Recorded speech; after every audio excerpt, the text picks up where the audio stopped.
Assalamualaikum warahmatullahi wabarakatuh. Waalaikumsalam warahmatullahi wabarakatuh. Selamat sore Ibu-ibu sekalian, Bapak pengurus PKH.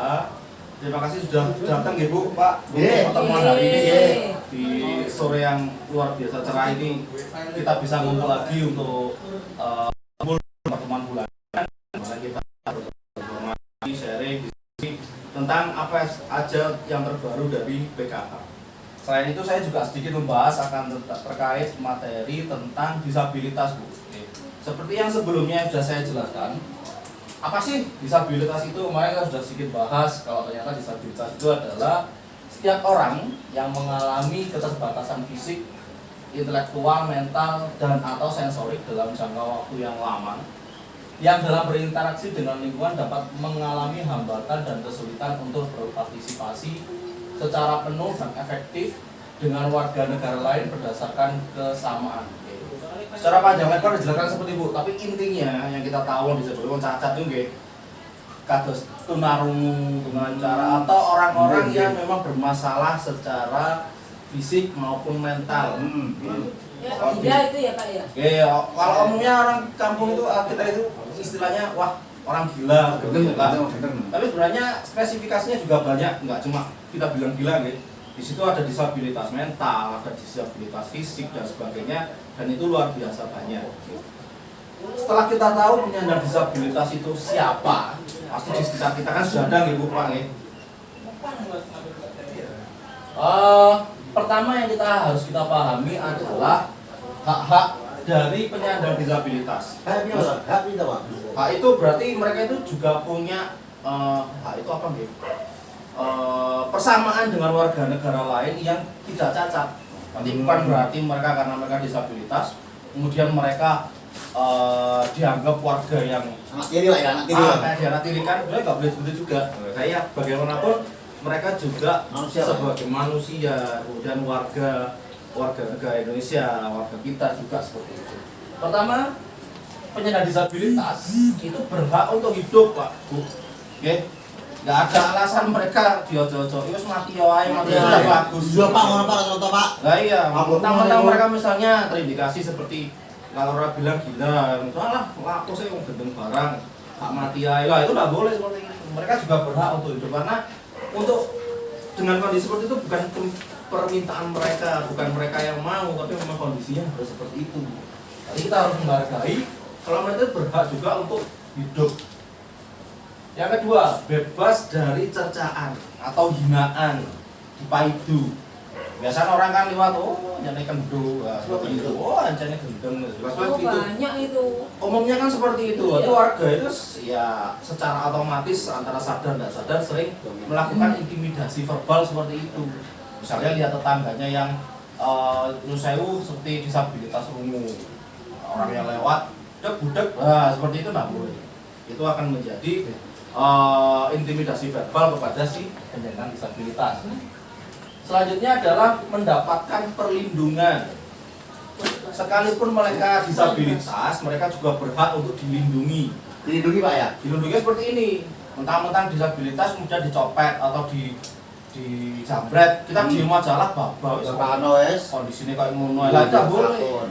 Meskipun mereka mendapatkan kekerasan kriminal, kekerasan seksual dan sebagainya, mereka juga berhak untuk dilindungi. Kemudian mendapatkan bantuan hukum, ini juga yang sering kali sedikit bermasalah karena dimana ketika penyandang disabilitas melakukan pelanggaran hukum, mereka juga berhak untuk didampingi secara hukum. Sekali lagi bukan karena mereka disabilitas kemudian disepelekan, itu tidak boleh. Jadi memang harus ada bantuan hukum untuk mereka. Yang kelima adalah bersekolah. Nah, ini memang disabilitas memang harus juga mereka diberi akses pendidikan atau bersekolah.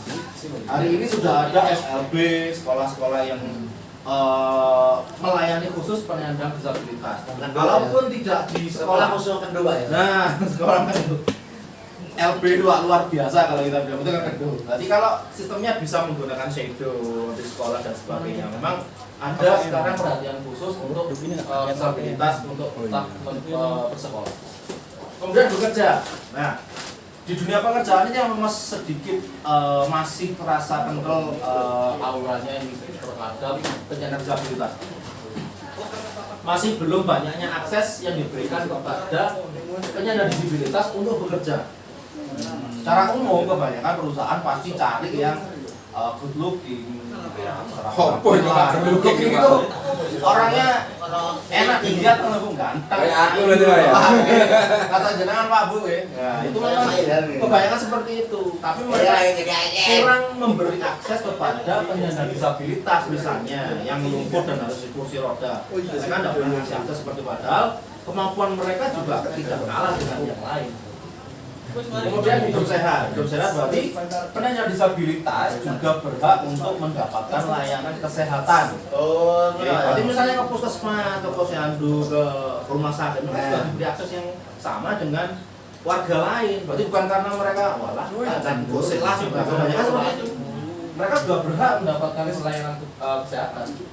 Beribadah, kalau rasa beribadah sudah cukup toleran gitu. Di sini gitu. Misalnya ada lembaga yang misalnya buatan sakit miran atau melihat seperti itu, melihat atau otomatis dia kalau menghasilkan harus dibantu orang lain karena toleransinya sudah cukup bagus.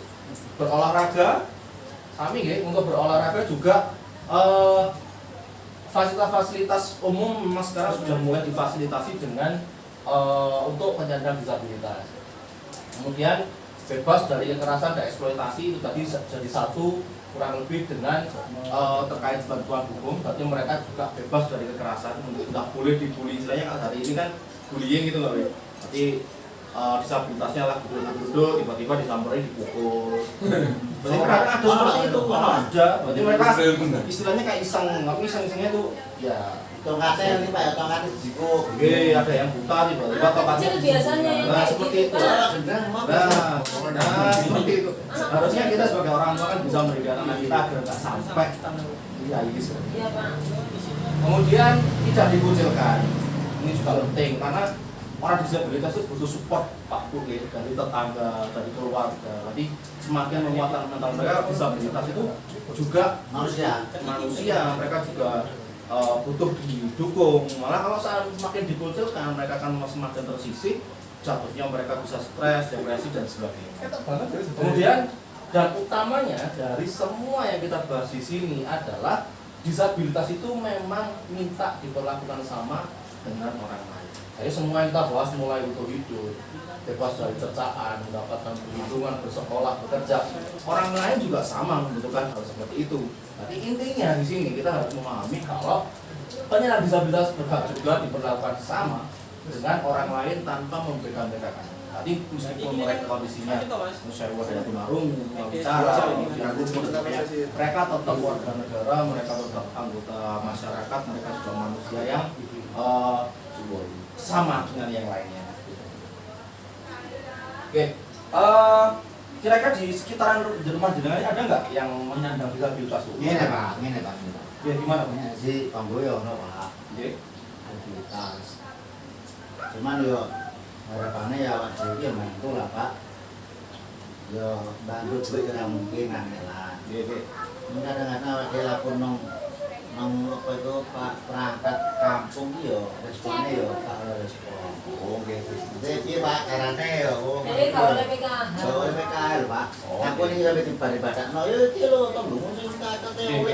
Lha piye lho Pak? Oke. Kalau kita menemui hal seperti itu Bu, tetap kita berpikiran jangan mereka harus diperlakukan sama dengan orang Lah lain. iku lho Pak betul Pak. Kebanyakan memang kita masih sedikit meremehkan keberadaan mereka, padahal mereka juga membutuhkan perlakuan yang sama dengan. Kalau Bapak Ibu sekalian menemukan hal seperti itu, kalau bisa ditolong secara mandiri oleh jenengan semua, misalnya kebutuhan sehari-hari monggo. Nanti kalau memang ada lebihnya, misalnya jenengan nggak bisa melakukan ke aparat, ke tempat misalnya RT RW, bahkan bisa ke kelurahan untuk melaporkan bahwa di kampung saya, Bu, ini ada warga tetangga saya yang kondisinya seperti ini. Kalau di kelurahan mungkin lebih enak ya Pak Bu daripada di RT RW. Kelurahan lebih cepat, mungkin dengan bisa ketemu keseranya, ngobrol, ngaduan, nanti dicek bareng ke lapangan, menemukan kalau ada warga yang membutuhkan seperti ini. Kondisi disabilitas tetangga jenengan gimana Pak? Sehat atau sakit-sakitan atau betul? Ini lah, itu kan yo lahir procot itu wes penyakit Pak saya Mlaku yo ana sikil cuma mlaku kangelan. Berarti kados lumpuh ngoten ya Pak. Nah, kados lumpuh. Tapi perlakuan keluarganya Nah, ya keluargane kan ora duwe Pak, wong keluargane ya pas-pasan, ya akhirnya ya ditok senjata Pak. Berobat ya, dia pengennya berobat, cuma ya ora ono berharap oleh donasi yo. tapi nggak sampai lantaran lepas dulu Pak. Enggak. Jadi tetap ada perawatan sedikit Ya, karena memang kondisi keluarga seperti itu. Kalau masyarakat Pak, misalnya maksudnya tetangga-tetangga itu peduli nggak Pak? Nah, jarane orang peduli lho. Pak, ya biasanya sih delok kanca-kanca iku tak wae cairan niku yo. Biasanya ketua kelompok rada mikirno, ayo bantingan 3.000-an, 5.000-an. Kekno karo warga yo. Dina pembayaran. Alhamdulillah kalau memang masyarakat seperti itu berarti memang toleransinya sangat tinggi, bisa mendukung si penyandang disabilitasnya itu.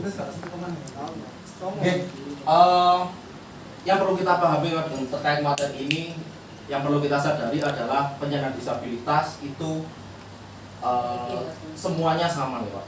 Oke. Mereka itu ada di sekitar kita, mereka itu seperti itu memang bukan permintaan mereka. Jadi kita harus berusaha semaksimal mungkin memperlakukan mereka itu sama dengan orang, jangan sampai dibeda-bedakan. Oke.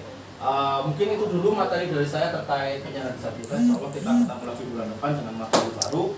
Terima kasih Bapak Ibu sekalian atas rawuhnya. Insyaallah kita ketemu bulan depan. Assalamualaikum warahmatullahi wabarakatuh. Waalaikumsalam warahmatullahi wabarakatuh.